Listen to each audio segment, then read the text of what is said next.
रविवार की अगर प्रदोष पड़ जाए, कौन से दिन? रविवार की प्रदोष के दिन ये प्रयोग अवश्य कर देखिएगा। ज्यादा बार नहीं करना है, केवल एक ही बार करना, बाबा स्वयं कृपा करेगा। एक दिन शाम का समय, प्रदोष का दिन, प्रदोष काल, भगवान देव अधिदेव महादेव माँ जगतजननी पार्वती जी के साथ में भ्रमण कर। देखिए, अगर प्रदोष का व्रत नहीं कर सकते, प्रदोष के दिन आप व्रत नहीं कर सकते, मान लो आपसे भूखा नहीं रहा जाए, प्रदोष का व्रत नहीं कर सकते, प्रदोष के दिन आप भूखे नहीं रह सकते, मंदिर भी नहीं जा सकते, दिया भी नहीं लगा सकते, तो शिव महापुराण की कथा कहती है कि प्रदोष के दिन, प्रदोष काल में अपने ही दरवाजे के पास देवाधिदेव महादेव का स्मरण कर लक्ष्मी की वृद्धि के, कार्य सिद्धि के, संपदा को प्राप्त करने के लिए आप अपने ही दरवाजे के पास में एक दीप लगा सकते हैं। कौन से दिन? प्रदोष। उससे 1000 गुना शिवलिंग में बल की प्राप्ति होती है।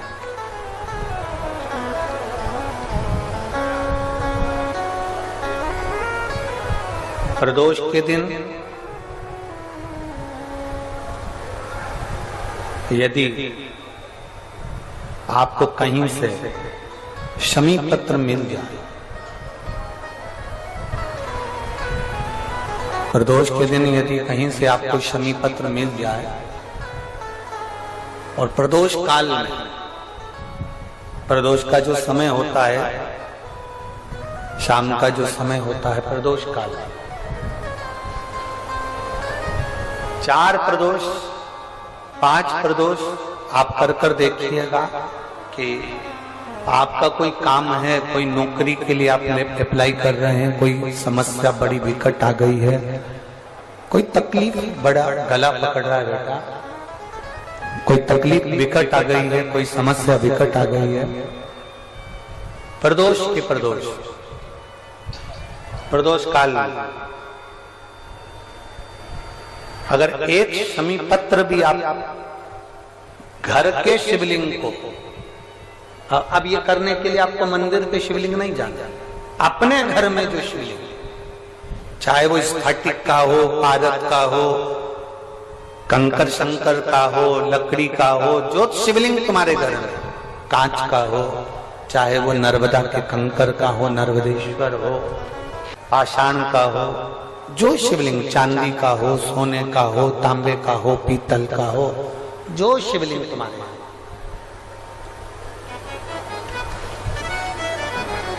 एक शमी पत्र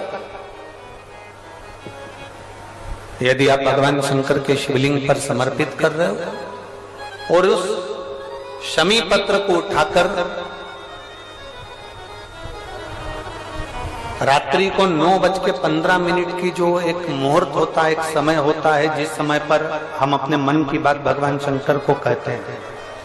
पूर्व में भी इसका वर्णन हम कर चुके हैं कथाओं में। उस 9:15 पर वो शमी पत्र को उठाकर एक कागज में, एक कटोरी में उसको रखते थे। 4 या 5 प्रदोष के उस शमी पत्र को अपने पास में रखिए और जिस कार्य के लिए जा रहे हो उसको जेब में ऊपर के भाग में उसको रखकर लेकर जाइए, आपका वो कार्य सफल होकर ही रहेगा, वो रुक नहीं सकता। उस शमी पत्र में इतना बल होता है, प्रदोष का जो शमी पत्र होता है वो बड़ा बलवान होता है, बड़ा एक पत्र है। 2 चीजें बड़ा स्मरण में रखिएगा। एक, बैसाख महीने में मट्टी के पात्र का जल, जब बैसाख का महीना आए ना, जितने यहाँ बैठे और जितने आस्था चैनल पर सुन रहे हो, जितने फेसबुक यूट्यूब पर कथा श्रवण कर रहे, जितने मोबाइलों पर देख रहे हैं, प्रयास करना, बैसाख के महीने में मिट्टी के पात्र में जो रात्रि भर जल रखा हो, मिट्टी के पात्र में, अगर आपके पास में घड़ा हो, हंडा हो, नी हो, तो दिया हो, दीपक हो, कुल्लड़ हो, कोई भी तुम्हारे पास में जो मिट्टी का पात्र, उसमें जल भरना। वो जल बैसाख के महीने की किसी भी सोमवार के दिन, किसी भी सोमवार के दिन, बैसाख महीने में या किसी प्रदोष के दिन या बैसाख महीने के शिवरात्रि के दिन वो मिट्टी के पात्र का जल अपने घर के प्रत्येक व्यक्ति का स्पर्श कराकर उस मिट्टी के पात्र के जल को तांबे के पात्र में डाल लीजिए और घर के प्रत्येक व्यक्ति का स्पर्श करा लीजिए और शंकर भगवान पर कुंदकेश्वर महादेव के नाम से समर्पित करिए। कुंदकेश्वर महादेव। कभी जीवन में पीछे पलट कर देखने की जरूरत नहीं पड़ेगी, आप उन्नति की सीढ़ी की ओर बढ़ते चले जाओ। किसी भी प्रदोष के दिन, प्रदोष काल में एक बार लगा दे, उसके बाद में अपनी कामना कर कर बेलपत्री एक छोटा सा उपाय अवश्य करिएगा। अगर बच्चे कोई एग्जाम में बैठ रहे हैं या कंपटीशन एग्जाम है या नौकरी के लिए अप्लाई कर रहे हो, मान लो 4-6 महीने से बैठे हो, 8 महीने से बैठे हो, सर्विस नहीं है, नौकरी नहीं है, तो एक छोटा सा उपाय अवश्य करिएगा शिव महापुराण का। महाराज बेलपत्री के पेड़ के नीचे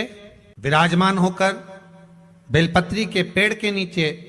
जिसको नौकरी के लिए या एग्जाम में बैठ रहा है वो जल चढ़ाए, बेलपत्री के पेड़ के नीचे थोड़ा सा दूध चढ़ाए, फिर जल चढ़ाए और अपने राइट भाग में घी का दिया और अपने लेफ्ट भाग में तेल का दिया। किसी भी प्रदोष के दिन, प्रदोष काल में एक बार लगा दे, उसके बाद में अपनी कामना कर कर बेलपत्री के पेड़ के नीचे धोख लगाकर प्रणाम कर कर आ जाए और चले जाए इंटरव्यू के लिए, बाबा उत्तीर्ण करा ही देगा, नौकरी दिलाए। जिस दिन रविवार की प्रदोष पड़े उस दिन एक लाल वस्त्र में पीली सरसों रखकर और उसके अंतर्गत कुछ भी एक, या तो बमूल का कांटा ना मिले तो गुलाब का कांटा ही उसके अंतर्गत रख लीजिए। और मान लो कोई काम ऐसा है कि उसमें पैसा तुम्हारा आ ही नहीं रहा, बहुत घाटे पर घाटा जा रहा है, नुकसान बहुत हो रहा है और कोई काम हो ही नहीं रहा, तो महाराज जिस दिन रविवार की प्रदोष पड़े उस दिन एक लाल वस्त्र में पीली सरसों रखकर और उसके अंतर्गत कुछ भी एक, या तो बमूल का कांटा ना मिले तो गुलाब का कांटा ही उसके अंतर्गत रख लीजिए और उसको शिव मंदिर का स्मरण कराकर शंकर भगवान का नाम लेकर रू भैरव, कौन सा भैरव है उसकी भी कथा भी आने वाली है। ये दारुक नाम के राक्षस का संहार करने के लिए जब माता अवतार लेगी तब शंकर भगवान बच्चे का रूप रखकर रोएंगे, तो शिव जी का एक नाम होगा रू भैरव। ये भैरव कहां पर रहता है, तो कहा ये शमशान में रहता है। कहां रहता है ये भैरव? शंकर का जो एक अवतार है रू भैरव, ये भैरव अवतार शमशान में रहता है। तो इस भैरव का काम क्या है, तो कहा शमशान में, शमशान की जो अग्नि होती है भले की ली लकड़ी रहे, भले उसमें कोई पदार्थ डाले ना डाले,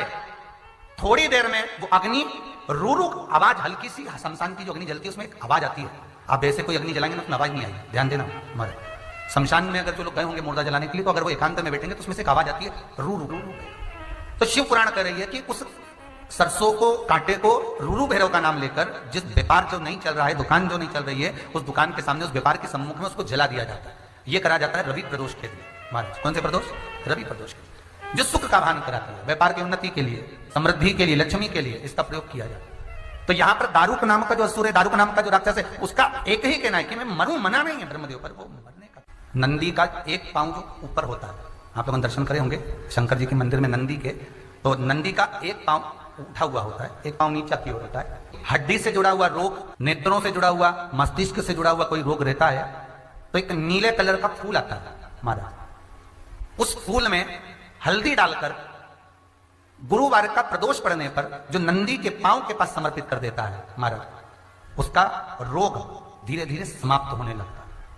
लिंग पुराण कहती है कि नंदीश्वर भगवान के सामने जो पुष्प समर्पित करा जाता है उसको, ये तो लिखा था स्कंद पुराण और शिव पुराण, लिंग पुराण कहती है जो फूल आपने समर्पित करा उसको लाकर पानी की बाल्टी में डालकर आप स्नान भी कर सकते हो, उससे भी हड्डी के जितने रोग होते हैं उसमें आराम लगने लगता है। जैसे कहीं शरीर नहीं चल रहा, हाथ झुंड पड़ रहा है, हाथ काम नहीं कर रहा, हाथ में झुंझुनी आ रही है, कंपन आ रहा है, जैसे मान लो कोई काम, चाहे वो शनिचरी प्रदोष हो, चाहे रविवार की हो, सोमवार की हो, मंगल की हो, बुधवार की हो,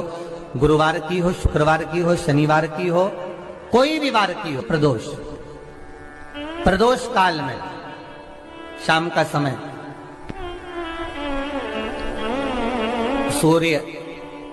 डूब रहा हो, बस डूबा ही हो, और उस समय पर केवल 3 दिन ऐसे रहेंगे, 3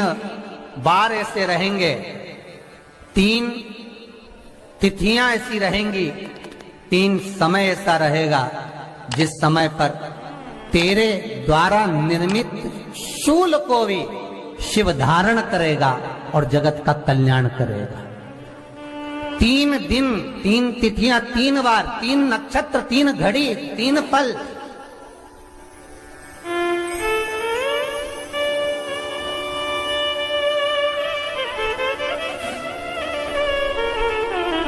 जिसमें बाबा शूल भी धारण करते हैं, और शूल अकेले धारण नहीं करते महाराज। जो धतूरा होता है ना, दर्शन करें धतूरे के, कांटे कांटे सा होता है धतूरा, तो वो धतूरे के साथ में बाबा शूल धारण करते हैं, बेलपत्री के शूल को। ये बहुत बहुत आनंदमय कथा है महाराज जी। जिसके जीवन में हमेशा कांटे ही मिले हैं। बेटी बड़ी हुई तो घर में मायके में दुख देखा, और मायके से गई ससुराल में तो ससुराल में दुख देखा। ससुराल में भी दुख देखने के बाद में भी पति को बहुत कुछ काम खुलवाया, बहुत धंधे खुलवाए, नौकरी लगवाई, पर वो पति बार बार छोड़ कर आ गया, बार बार तकलीफ भोग रहा है, बार बार कष्ट भोग रहा है। फिर थोड़े दिन काम करता है, थोड़े दिन छूट जाता है, फिर व्यापार में बढ़ता है, फिर छूट जाता है, फिर कोई दुकान खुलवाई, थोड़े दिन अच्छी चली, फिर वापस वहीं घर पर आकर बैठ गया। अर्थात उसके जीवन में वो शूलता चल रही है। तो बाबा देवाधिदेव महादेव कहते हैं, ये 3 घड़ी, 3 पल, 3 नक्षत्र, 3 समय, 3 दिन में जो शूल मुझे समर्पित करता है, उसके जीवन से मैं शूल हटा देता हूं। वो 3 दिन लिखे स्कंद पुराण।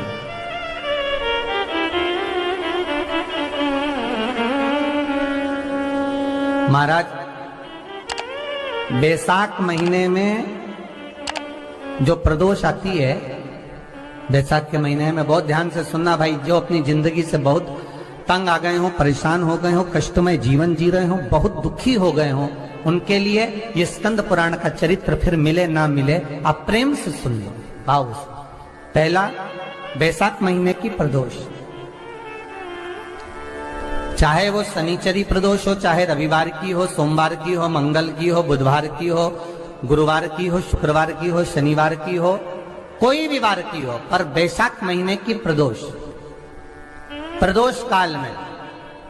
शाम का समय सूर्य डूब रहा हो, बस डूबा ही हो, और उस समय पर सूर्य के डूबन के तुरंत बाद बाबा को धतूरे के साथ में बेलपत्री ना चढ़ाते हुए बेलपत्री के वृक्ष के 7 कांटे बाबा के शिवलिंग पर समर्पित करे जाते हैं महाराज, अपनी जिंदगी में अड़चनों को हटाने के लिए। फिर आप जिस व्यापार में उतरे, जिस व्यवसाय में उतरे, जिस नौकरी में उतरे, आप दिल से करें, आपको तरक्की मिलेगी। आप हार नहीं सकते, नीचे नहीं आ सकते, उन्नति पर ही चढ़ेंगे। एक वैशाख मास की प्रदोष। दूसरा, शिवरात्रि के दिन मध्याह्न का समय महाराज, जो बड़ी शिवरात्रि होती है माघ की, बड़ी शिवरात्रि के अंतर्गत मध्याह्न का समय, दोपहर के ठीक 12 बजे, चाहे फिर वो कोई भी दिन हो महाराज, शिवरात्रि जिस दिन पड़ रही हो,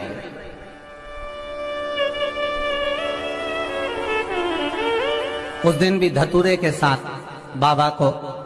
7 कांटे बेलपत्री के वृक्ष के समर्पित होते हैं महाराज। इसमें आप ये वाले जो कांटे हैं, जो शिवरात्रि के दोपहर 12 बजे वाले हैं, अगर कोई मदिरा पीने वाला हो, व्यसन में डूबने वाला हो, कोई जुआ खेलने वाला हो, कोई गलत वैश्यावृत्ति करने वाला, या अपने मार्ग से विचलित कोई व्यक्ति है, उसके लिए भी ये कांटे बहुत काम आते हैं महाराज। दूसरा, पार्वती, तेरे द्वारा तेरे नयन अश्रु से जो प्रगटा हुआ बेल का वृक्ष है, द्वितीय शूल मैं वहां धारण करता हूं, तृतीय शूल, तीसरा शूल जो वर्णन करा गया महाराज। भगवान श्रावण के महीने में जो भी दूसरा सोमवार पड़े, जो भी पड़े, श्रावण के महीने का दूसरा सोमवार, आप सबको पहले भी श्रावण के महीने में जो कथा कही उसका व्याख्यान वर्णन करा कि श्रावण का महीने का महत्व क्या है, वो भी आपको ऑनलाइन कथा में आप लोग सुन चुके हैं, लाइव कथा में श्रावण का पूरा महत्व बताया था कि श्रावण के महीने में शंकर भगवान को पूरा लेखा जोखा का भार प्रदान किया गया था। दूसरा सोमवार, श्रावण के महीने का जो दूसरा सोमवार होता है, उस दूसरे सोमवार में रात्रि के समय पर, अर्थात शास्त्र अब घड़ी और पल का स्मरण करेंगे तो रात्रि के बजेंगे 10 से 12 बजे, मारे 10 से 12 के बीच में धतूरे के साथ बाबा को शूल समर्पित होता है महाराज। ये भी हमारी बाधाओं को, हमारी तकलीफों को, व्यापार व्यवसाय के लिए, नौकरी सर्विस के लिए, बहुत सारे एग्जाम में आप बैठ लिए, गवर्नमेंट एग्जाम के लिए बैठ लिए, नहीं हो रहा, ये 3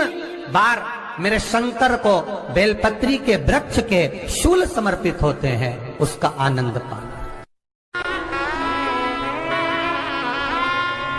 मेरी जीजियों, 2 चीजें बड़ा स्मरण में रखिएगा। एक, बैसाख महीने में मट्टी के पात्र का जल, अभी क्या चल रहा है? फागुन। अभी क्या चल रहा है?